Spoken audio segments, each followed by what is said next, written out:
When a TSA agent's political bias turns a routine security check into a constitutional showdown, one man's refusal to remove his MAGA hat ignites a battle over First Amendment rights that sends shockwaves through the aviation industry and forces a national conversation about ideological discrimination. The MAGA hat sitting proudly atop James Richardson's head was about to turn a routine TSA checkpoint into a constitutional battleground at Denver International Airport. At 54, James had flown through enough airports to know the drill. Today was supposed to be just another business trip, one of hundreds he'd taken during his 20-year career in commercial real estate development.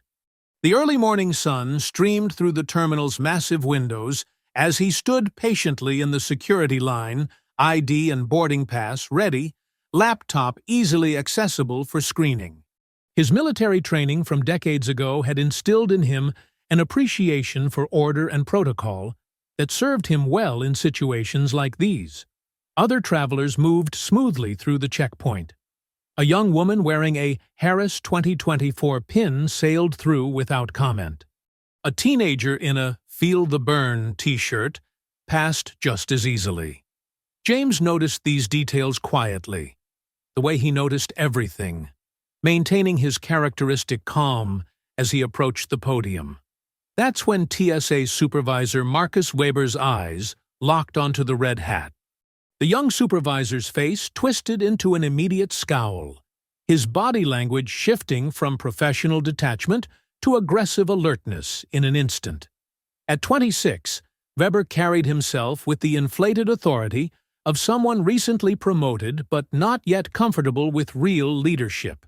"Sir, you'll need to remove that hat," Weber barked, his voice carrying across the checkpoint area. Several nearby passengers glanced up from removing their shoes. James kept his voice level, despite the supervisor's hostile tone. "Excuse me?" "The hat, sir." "Remove it for security screening." Weber's hand gesture toward the MAGA hat was more of a jab than a point. "I don't believe that's actually a TSA requirement," James replied calmly, noting how other TSA agents nearby began exchanging uncomfortable glances. "Non-religious headwear doesn't need to be removed unless going through the scanner, which I haven't reached yet." Weber's face flushed red.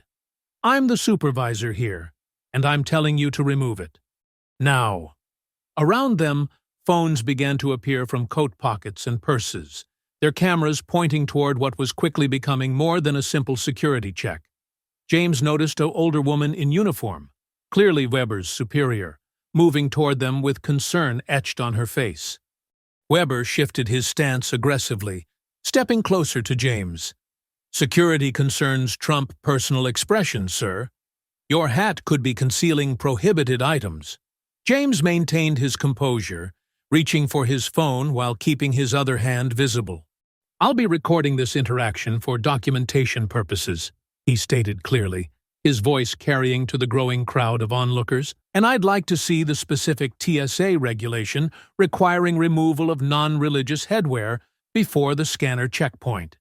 You think you're clever, don't you?" Weber's voice dripped with contempt as he pulled out his own phone. "Two can play at that game. I'm documenting a problematic passenger who's refusing to comply with security directives." The line behind them had grown longer, with dozens of passengers now watching the confrontation unfold. Several had their phones raised, recording the increasingly tense exchange. James noticed a businessman in a suit giving him a subtle thumbs up while filming. "Officer Weber," James said, glancing at the supervisor's nameplate. "I respect TSA's mission and authority. I'm happy to comply with any legitimate security measure. But targeting specific political expression isn't part of that mission." Weber's face reddened further. "You Trump supporters are all the same, always causing trouble. Remove the hat now, or I'll call for backup, and you won't be flying today." James calmly pulled up the TSA regulations on his phone while speaking. "I'm exercising my First Amendment rights within TSA guidelines. If you'd like to escalate this, I can have my attorney on the phone in minutes. He'd be very interested in this selective enforcement." Two more TSA agents approached, but hung back uncertainly as Weber waved them closer.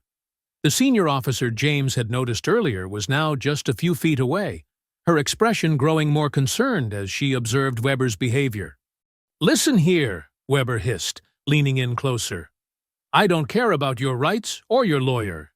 This is my checkpoint, and Trump supporters like you are a security threat. Last chance, lose the hat or lose your flight." James stood his ground, shoulders square but relaxed. "Ma'am," he called to the approaching senior officer, "I'd like to formally request supervisor intervention." Officer Weber appears to be using his authority to suppress constitutionally protected political expression. The gathering crowd had grown larger, with multiple passengers openly expressing support for James. A retired Marine in the line, recognizable by his veteran's cap, spoke up.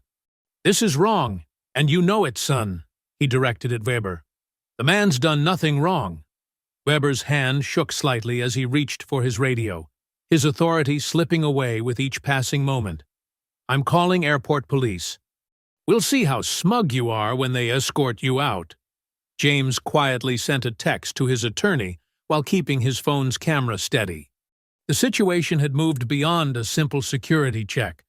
It was now a constitutional standoff being documented by dozens of witnesses, with Weber's every biased word and action caught on camera.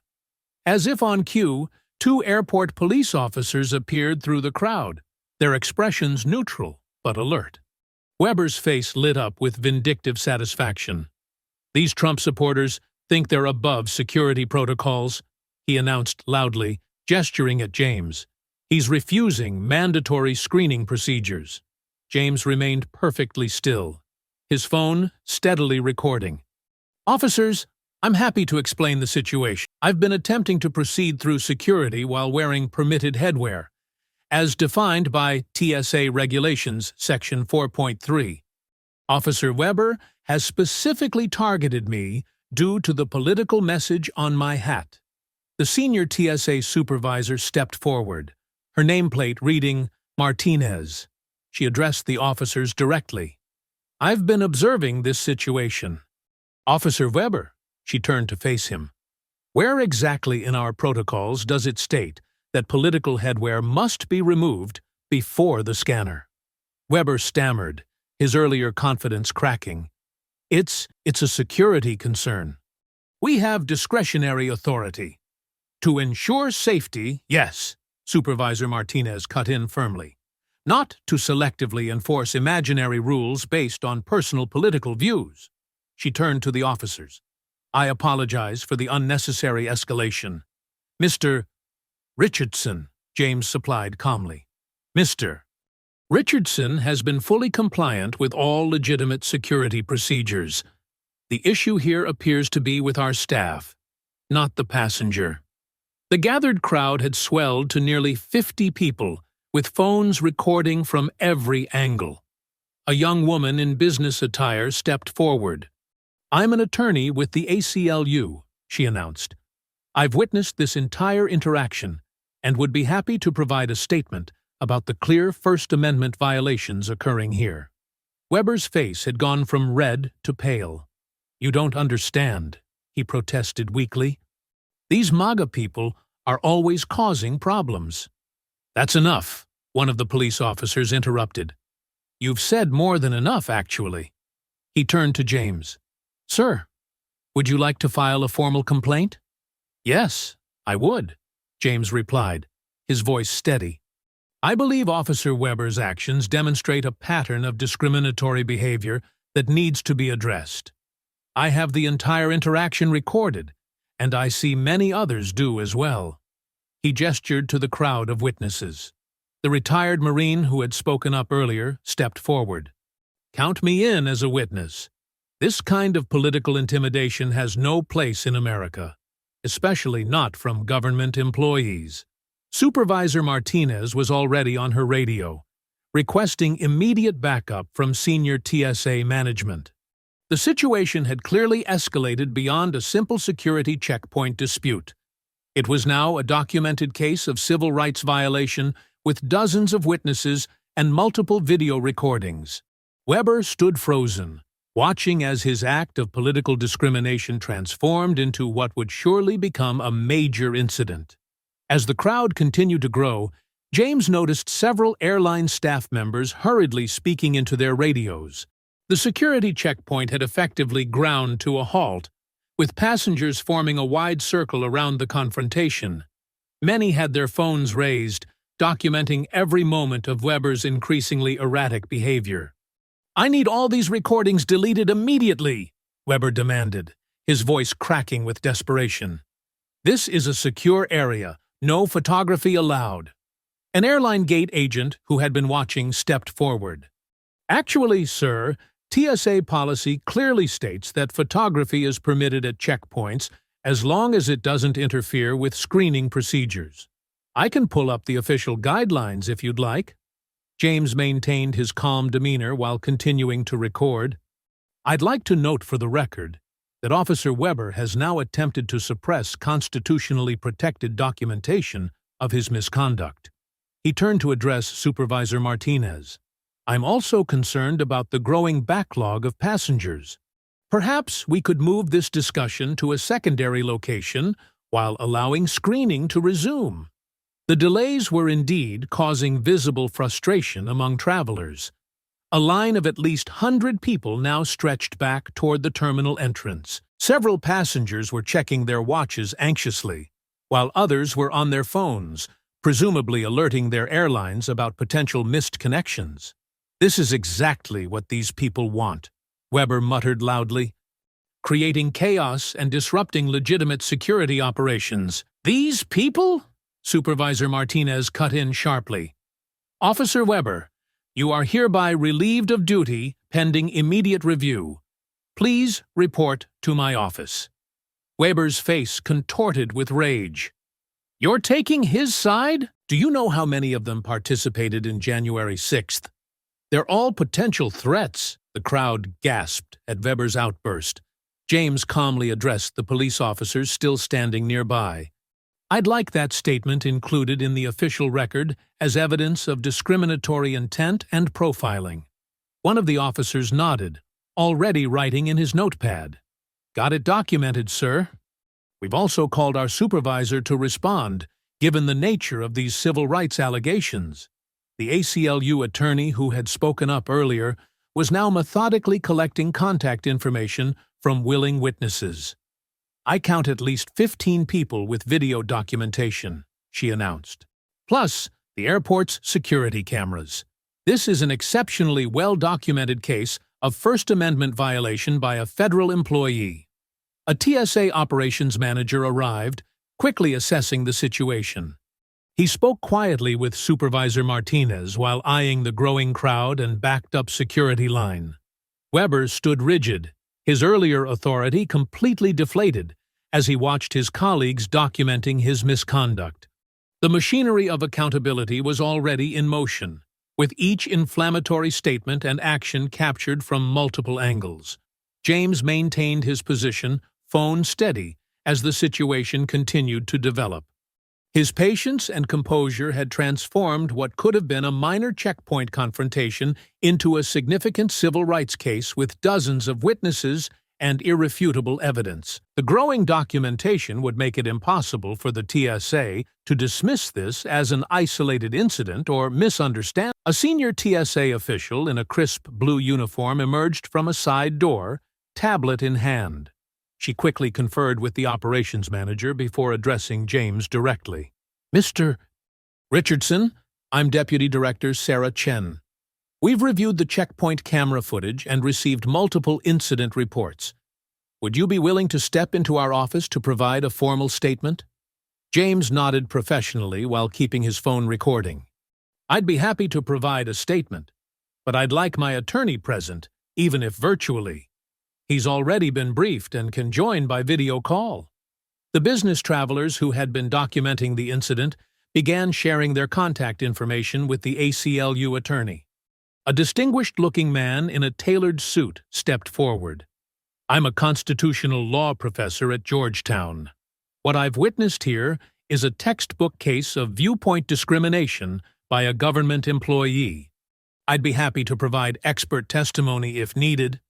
Weber, still standing nearby under supervision, couldn't contain himself. This is ridiculous. We can't let these MAGA extremists intimidate federal agents just trying to do their jobs. Deputy Director Chen's expression hardened. Officer Weber, that's enough. Every statement you make is being documented and will be part of the official investigation. The airport's legal counsel arrived, a team of 3 attorneys who immediately began reviewing the footage on passengers' phones. One of them spoke quietly to Supervisor Martinez, who then approached James. Mr. Richardson, we've confirmed that your hat complies with all TSA regulations. You're free to proceed through security. We'll need witness statements and contact information from anyone willing to provide documentation. James maintained his composed demeanor. I appreciate that, but I believe we need to address the systematic issue here. Officer Weber's statements suggest an institutional bias that requires investigation. Several nearby passengers nodded in agreement. A flight attendant who had been observing spoke up. I've seen similar incidents at other airports. This isn't isolated. The local news media had gotten wind of the situation, with 2 reporters now setting up cameras just outside the security checkpoint. Their presence seemed to make the TSA officials increasingly nervous, especially as they observed the growing number of social media posts about the incident. We're receiving inquiries from national media outlets, one of the airport's public relations staff mentioned to Deputy Director Chen. And several civil rights organizations have already issued statements about political discrimination in security screening. James caught snippets of worried conversations among TSA staff about potential congressional oversight and Department of Homeland Security investigations. His calm resistance to discrimination had sparked exactly the type of scrutiny needed to address systemic bias in security protocols. The growing crowd of delayed passengers pressed closer, phones held high to capture every moment. Weber's face reddened as he noticed dozens of devices recording his every move. "Those recordings are illegal in a security area," he shouted, pointing aggressively at a young mother who quickly clutched her phone tighter. "Actually," James said calmly, pulling up a document on his phone, "TSA policy clearly states that photography and video recording are permitted in checkpoint areas as long as they don't interfere with the screening process or show X-ray monitor displays." 2 airport police officers arrived, their boots clicking against the terminal's polished floor. Weber immediately turned to them, gesturing wildly at James. "This man is causing a disruption and needs to be removed immediately." The officers surveyed the scene carefully, noting the calm demeanor of James compared to Weber's obvious agitation. The senior officer, whose nameplate read Martinez, spoke first. "Sir, what seems to be the security concern here?" Before Weber could respond, a tall man in a pilot's uniform stepped forward. "I've been watching this whole incident. The only disruption is coming from this TSA agent who's targeting a passenger for his political beliefs. I'm Colonel Matthews, retired Air Force," another witness added, his military bearing evident as he addressed the officers. "This gentleman has remained completely professional while being harassed for wearing a hat that's fully compliant with TSA regulations." The local news reporter, Sarah Chen from Channel 7, had already begun broadcasting live from just outside the checkpoint. "We're here at Metro International Airport, where multiple witnesses allege political discrimination by TSA personnel." James maintained his composed stance, continuing to document everything on his phone, while Weber grew increasingly erratic. "You can't film me. This is a secure area." Weber lunged toward a businessman's phone, causing several passengers to gasp. "That's assault," declared a sharp-dressed woman who had been quietly observing. She handed James her business card. "Catherine Reynolds, ACLU attorney. I've seen enough to file a federal civil rights complaint." More TSA agents gathered at the periphery, their discomfort evident as they watched their colleagues melt down. One whispered to another, "Weber's going to get us all investigated." The airport operations manager arrived, looking increasingly concerned as he observed the growing media presence and the long line of delayed passengers. He pulled out his phone and began making urgent calls, casting worried glances at the gathering crowd of witnesses, exchanging contact information, and comparing video footage. "Sir," Officer Martinez addressed James, "would you be willing to provide a formal statement? We've got multiple witnesses confirming your version of events, and the airport's surveillance footage will back everything up." James nodded, maintaining his professional demeanor. "Of course. I believe it's important to document this kind of institutional bias. It's not just about me or my hat. It's about ensuring equal treatment under the law for everyone, regardless of their political beliefs." The scene had transformed from a simple security check into what was clearly becoming a watershed moment for TSA accountability, with every minute of Weber's train. Discriminatory behavior captured by dozens of cameras and witnessed by a growing crowd of credible observers. The following morning, James's phone buzzed with notifications as the incident video spread across social media platforms. Civil rights attorney Sarah Chen's office reached out immediately, her voice carrying both professional concern and controlled anger when they connected. "Mr.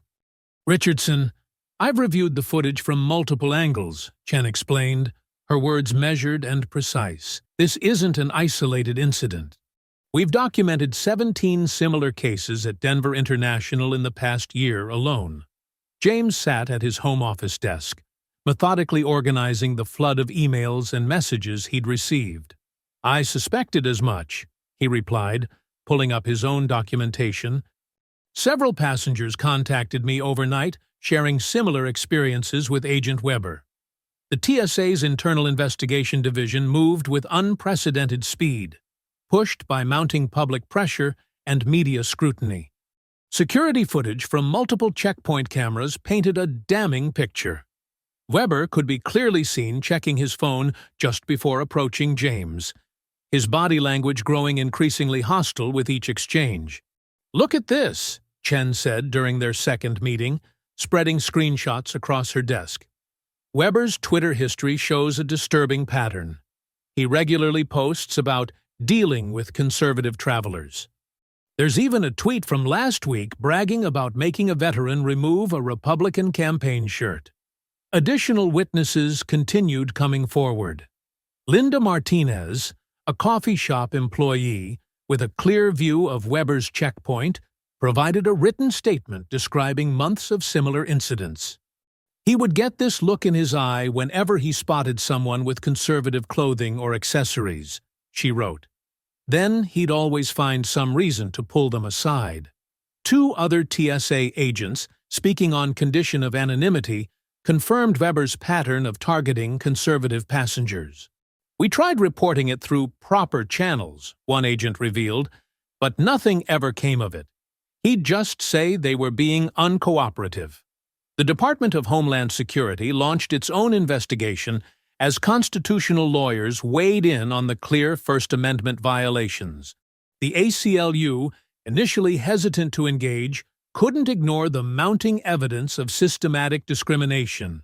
National media coverage exploded when airport surveillance footage was leaked, showing Weber's aggressive stance and the stark contrast with James's calm demeanor. Aviation blogs began examining broader implications for security protocols versus constitutional rights, while conservative outlets highlighted similar incidents across the country. TSA headquarters scrambled to contain the fallout, placing Weber on immediate administrative leave and issuing an emergency directive regarding political expression at checkpoints. The airport authority initiated a comprehensive review of security procedures, particularly focusing on anti-discrimination policies. "This case is becoming a watershed moment," Chen told James during a strategy session. "We're seeing similar reports from airports nationwide. Your stand might finally force the TSA to address systemic political bias in their ranks." James leaned back in his chair as CNN's coverage of the TSA incident played on his office TV. The headline, TSA agent accused of political discrimination scrolled across the bottom of the screen while aviation experts debated the implications. His phone buzzed again.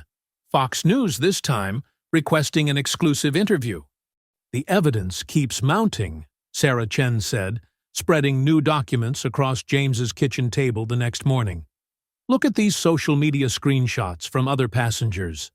At least 5 different angles of your confrontation, all showing Weber's aggressive stance. And here," she pointed to a printed email chain, "internal TSA communications where Weber actually discussed targeting conservative clothing with other agents." The story exploded further when Rachel Martinez, another TSA agent at Denver International, came forward publicly. "Agent Weber would joke about making MAGA people miss their flights," she revealed in a televised interview. "He'd say things like, 'Oh, looks like we need a special screening,' whenever he saw someone wearing conservative merchandise." Congressional Oversight Committee member Tom Bradford announced their intention to investigate. "This appears to be a systematic issue of constitutional rights violations," he stated during a press conference. "We're particularly concerned about evidence suggesting TSA management knew about these incidents and failed to act." The Department of Homeland Security's investigation uncovered Weber's personnel file, revealing 3 prior complaints about political bias that had been dismissed without investigation. Security footage from the past 6 months showed a clear pattern. Conservative-appearing travelers faced additional screening at his checkpoint 74% more often than other passengers. Mr. Richardson's case has opened the floodgates, Chen explained during a strategy session, pointing to a map dotted with similar incidents. "We've documented cases at 17 major airports: Atlanta, Chicago O'Hare, Dallas-Fort Worth, all showing patterns of political profiling." Veterans groups rallied behind James, with the American Legion issuing a strong statement of support. "When a veteran wearing a MAGA hat faces more scrutiny than actual security threats, we have a serious problem," their press release declared. The TSA's Internal Review Committee, hastily assembled after the incident, found themselves overwhelmed by the scope of the problem. A leaked memo revealed discussions about political expression guidelines dating back months, with some senior officials expressing concerns about selective enforcement. "This isn't just about one hat or one agent anymore," James observed, reviewing the growing stack of evidence with Chen. "We're seeing a pattern of constitutional violations that affects thousands of travelers. The whole system needs reform." Constitutional law experts began weighing in, with Professor Harold Matthews from Georgetown Law noting, "The First Amendment doesn't stop at the security checkpoint. TSA agents are government employees. They can't discriminate based on political expression." As the investigation expanded, airport authorities nationwide began proactively reviewing their political expression policies. The American Civil Rights Union announced plans to file amicus briefs, while aviation rights groups compiled databases of similar incidents stretching back several years. As morning light streamed through the office windows, James's legal team expanded their investigation board, now covered with photos, documents, and red string connecting similar incidents across the country. A new witness statement from a TSA supervisor in Seattle landed on Chen's desk, describing Weber's concerning behavior during a training seminar last year. He actually gave an unofficial presentation to other agents about what he called threat indicators in passenger appearance. Chen read aloud, her voice tight with controlled anger. He specifically mentioned political clothing as a red flag. "This goes deeper than we thought." The investigation took another turn when TSA whistleblower Marcus Thompson provided internal emails showing management's awareness of the profiling issue. "There was an unwritten policy," Thompson explained during his deposition. Certain supervisors would praise agents who conducted thorough screenings of passengers with conservative merchandise. They called it enhanced security awareness. Airport surveillance footage analysis revealed stark statistics. Dr. Emily Rodriguez, a data scientist hired by Chen's firm, presented her findings. Conservative-appearing travelers spent an average of 12.4 minutes longer in security screening when Agent Weber was on duty. The pattern is unmistakable. James watched as more TSA agents came forward. Linda Parker from Terminal B described Weber's morning briefings. He'd point out passengers with Republican merchandise to junior agents, calling them persons of interest.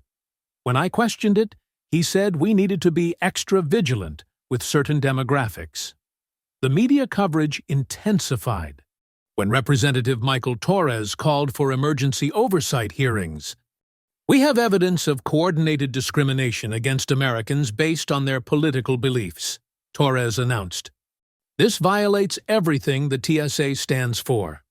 Chen's team discovered a troubling pattern in Weber's social media history. Years of posts mocking conservative voters and celebrating when they face difficulties at his checkpoint. "Look who's getting randomly selected today," read one post, accompanied by a photo of a passenger in patriotic attire. The American Civil Aviation Association released a scathing report documenting similar incidents at major airports nationwide. "This isn't isolated," their spokesperson explained. "We're seeing a disturbing trend of ideological profiling disguised as security protocols." As pressure mounted, internal TSA documents leaked showing urgent meetings about damage control. "We need to address the Richardson situation before it exposes the whole system," one email read, dated just hours after the incident. Another memo outlined plans to update political expression guidelines, while maintaining operational discretion. James sat in his study, reviewing security footage from other airports. "Look at this pattern," he pointed out to Chen. "Miami, Phoenix, Detroit. It's the same targeting methodology. They've created an unofficial profile based on political expression, and it's being replicated across the country." National news networks descended on the airport, their satellite trucks filling the parking lot as James's case captured America's attention. Fox News ran breaking coverage with the headline, "MAGA Hat Constitutional Crisis," while CNN initially attempted to defend the TSA's actions before pivoting as more evidence emerged. "The surveillance footage speaks for itself," declared political analyst Robert Walsh on Primetime News. "We're watching systematic discrimination unfold in real time at our nation's airports." Social media exploded with Hanwut TSA bias trending nationwide, accompanied by thousands of similar stories from conservative travelers. Senator Margaret Hayes called for immediate congressional oversight hearings. "This isn't about politics anymore," she stated from the Capitol steps. "This is about protecting every American's constitutional rights, regardless of their political beliefs." The Department of Homeland Security announced an internal review, with Secretary Thompson promising swift and decisive action. Attorney Sarah Chen's office transformed into a command center as new evidence poured in. "We've received over 300 similar complaints just this week," she told James, spreading photos across her desk. "Look at these patterns: Dallas, Chicago, Atlanta, all showing the same targeting of conservative passengers." Weber's position crumbled as his past caught up with him. Former TSA colleague David Martinez provided screenshots of Weber's private Facebook groups. He called it Patriot Patrol, Martinez testified. He'd post photos of passengers wearing Republican merchandise, encouraging other agents to flag them for extra screening. The TSA union scrambled to distance itself from the growing scandal. "Agent Weber's actions do not reflect our values or training," their spokesman announced. "We support equal treatment for all passengers, period."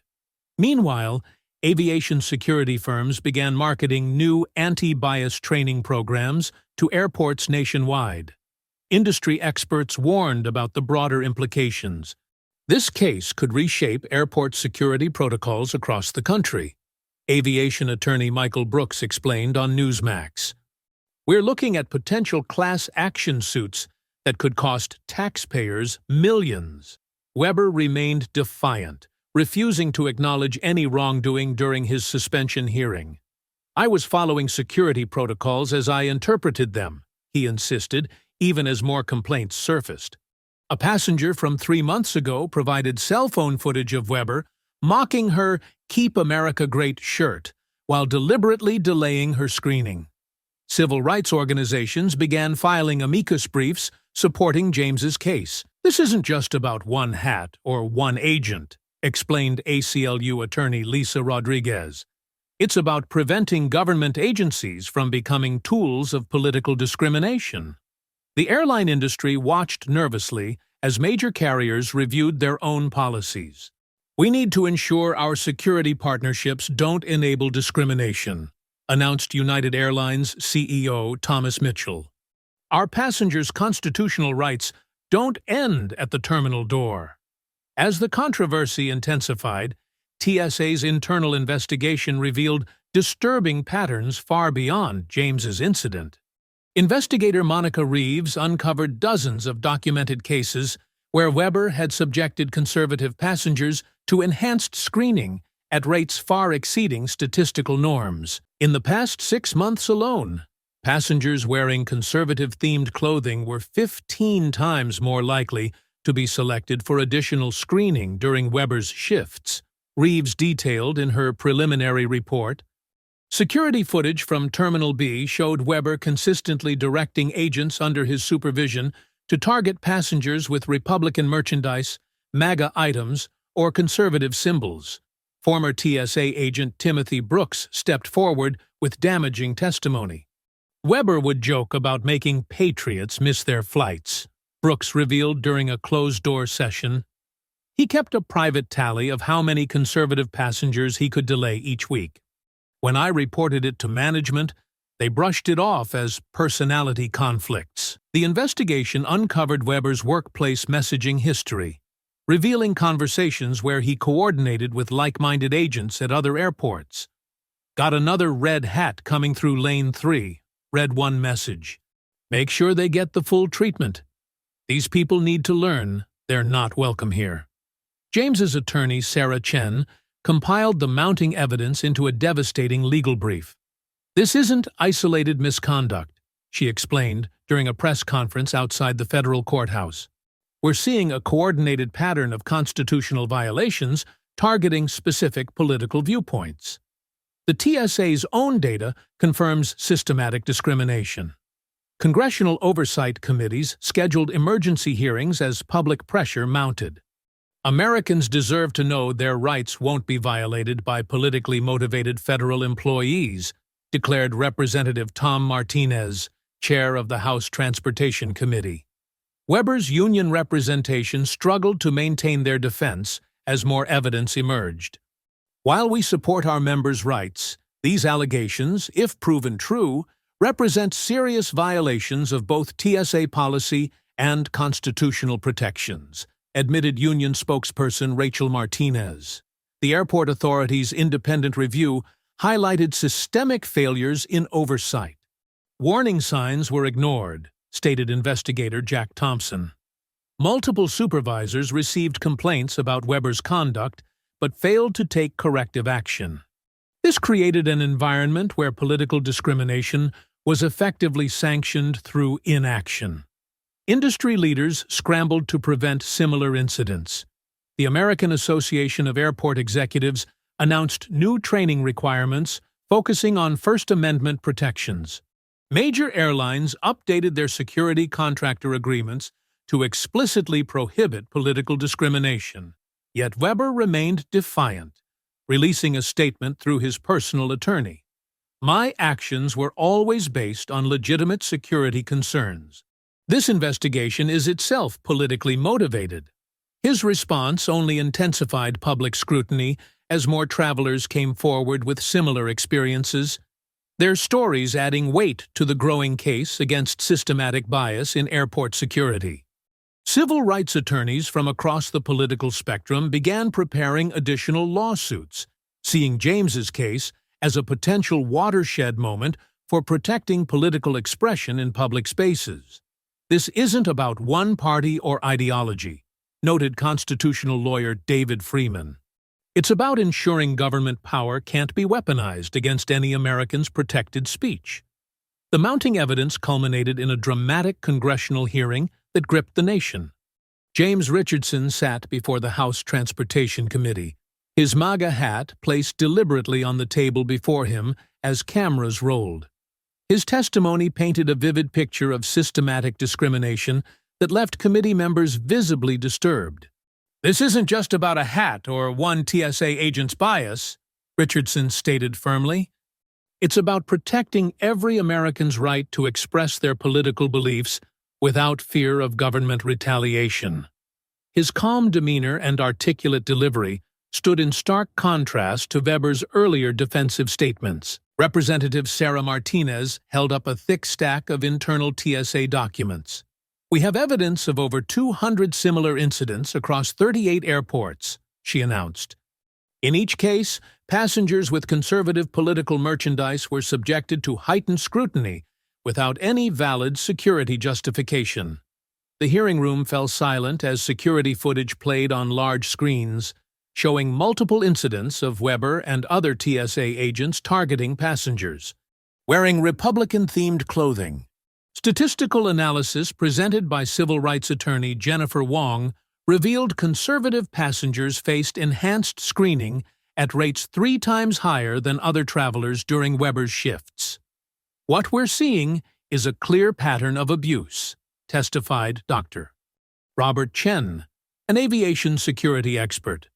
"These actions not only violated constitutional rights, but actually compromised security by diverting resources from legitimate threats to pursue political vendettas." Former TSA supervisor Michael Torres's testimony proved particularly damaging. "Weber maintained an unofficial watch list of political indicators," Torres revealed. "MAGA hats, Second Amendment T-shirts, even American flag pins were treated as red flags, requiring additional screening." As the hearing progressed, social media exploded with "Asitin Toisabias" trending nationwide. Major networks provided wall-to-wall coverage as more TSA agents came forward with similar accounts from other airports. "Weber wasn't acting alone," testified former agent Lisa Peterson. "There was an understanding among certain supervisors that conservative passengers should receive extra scrutiny." The Department of Homeland Security launched a broader investigation as pressure mounted. Airport authorities across the country began reviewing their security protocols, while civil rights organizations filed class action lawsuits on behalf of affected passengers. Weber's legal team attempted to discredit Richardson, suggesting he had orchestrated the incident for political gain. Their efforts backfired when airport surveillance footage confirmed Richardson's entire account. "The evidence speaks for itself," stated committee chair Thomas Bradford. "We're seeing a disturbing pattern of federal employees using their authority to punish political expression they disagree with." Aviation industry stakeholders pushed for immediate reform. The Airport Security Coalition announced new training requirements focusing on political neutrality and constitutional rights. "We need standardized protocols to prevent ideological bias from influencing security procedures," declared Coalition President Maria Rodriguez. Public support for Richardson grew as the hearings revealed the full scope of TSA's failure to address political discrimination. Constitutional scholars cited the case as a potential landmark in protecting First Amendment rights in security screenings. The battle lines were drawn between those defending expanded security powers and advocates for stronger civil rights protections in airports. The aftermath of the congressional hearings sent shockwaves through the aviation industry. Within days, federal judge Marcus Thompson issued a sweeping preliminary injunction against the TSA, barring any form of political profiling in security screenings. "The Constitution doesn't stop at the airport door," Judge Thompson declared, his ruling citing numerous violations of First Amendment protections. The Department of Justice Civil Rights Division wasted no time launching a comprehensive investigation. Teams of investigators descended on major airports across the country, conducting interviews and reviewing thousands of hours of security footage. lead investigator Sarah Chen discovered a troubling pattern. We're seeing consistent targeting of conservative identifying passengers at checkpoints nationwide. The American Civil Liberties Union, traditionally skeptical of TSA practices, filed a powerful amicus brief supporting Richardson. This case represents a dangerous intersection of government overreach and political discrimination, stated ACLU attorney David Martinez. Conservative legal groups joined the effort, creating an unusual alliance that highlighted the case's fundamental importance to civil rights. Weber's position at TSA became increasingly untenable. The agency placed him on immediate administrative leave as internal documents leaked, showing a history of complaints about political profiling that supervisors had ignored. A particularly damaging memo revealed Weber had conducted informal training sessions teaching other agents to identify suspicious political accessories. The story dominated cable news coverage, with security footage of Richardson's confrontation playing on endless loop. Constitutional law professor Elena Rodriguez appeared on multiple networks, explaining the broader implications. This case could reshape how we balance security protocols with First Amendment rights in sensitive spaces. Airport authorities scrambled to adapt. Chicago O'Hare implemented new oversight procedures requiring supervisor approval for any enhanced screening based on passenger appearance. Atlanta Hartsfield-Jackson established an independent review board to monitor screening practices. We can't allow personal political beliefs to compromise our security mission, stated Airport Directors Association President Michael Chang. A social media campaign, Fly with Your Rights, exploded across platforms, with travelers sharing their own experiences of political discrimination at checkpoints. Richardson's quiet dignity throughout the ordeal earned him widespread praise, even from some Democratic commentators who disagreed with his politics, but supported his stand for constitutional principles. The pressure continued mounting as more TSA agents came forward. There was an unofficial quota system, revealed whistleblower Janet Morris. Agents who conducted more random searches of passengers with conservative merchandise received better assignments and performance reviews.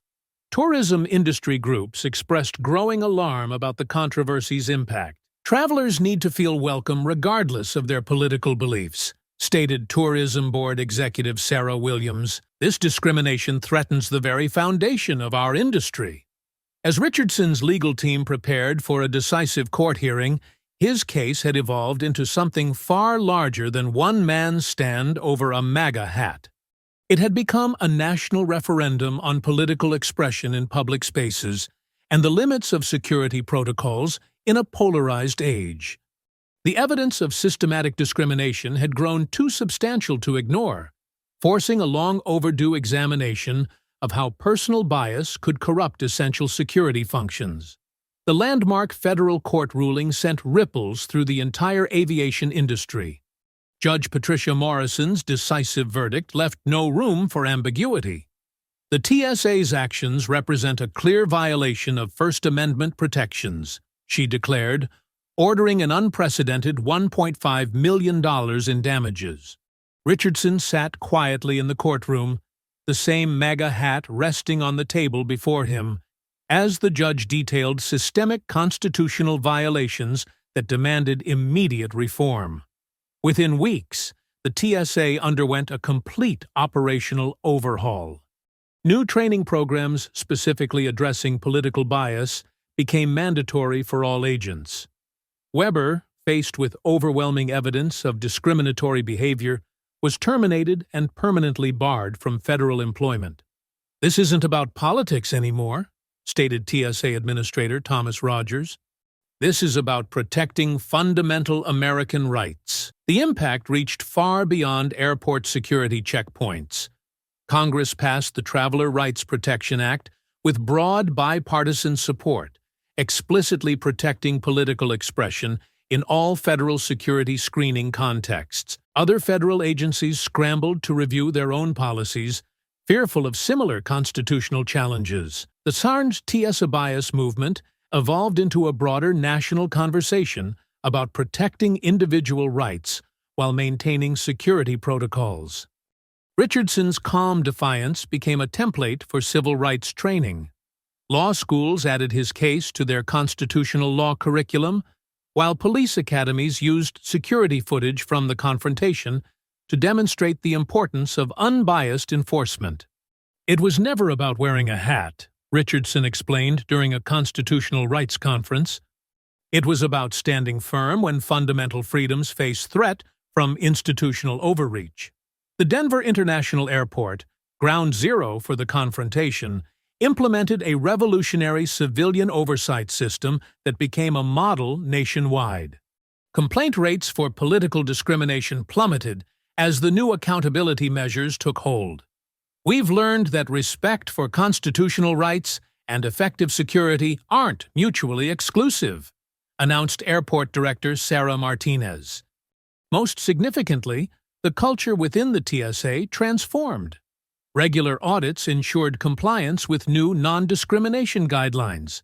Agency morale improved as agents reported feeling more confident in their ability to maintain security while respecting diverse political expressions. Public trust in the screening process strengthened, even as constitutional protections were enhanced. Richardson used his settlement to establish the First Amendment Travel Foundation, providing legal support to travelers facing discrimination. "One person standing firm on principle can spark lasting change," he reflected, watching travelers wearing various political messages pass freely through security. But the real victory isn't about winning in court. It's about ensuring every American can travel freely while expressing their beliefs without fear. The case became a powerful reminder that constitutional rights require constant vigilance and protection, even in spaces where security concerns run high. Richardson's quiet dignity in the face of discrimination had transformed a personal confrontation into a historic victory for civil rights, proving that principled resistance to bias could reshape institutions and strengthen fundamental freedoms for all Americans.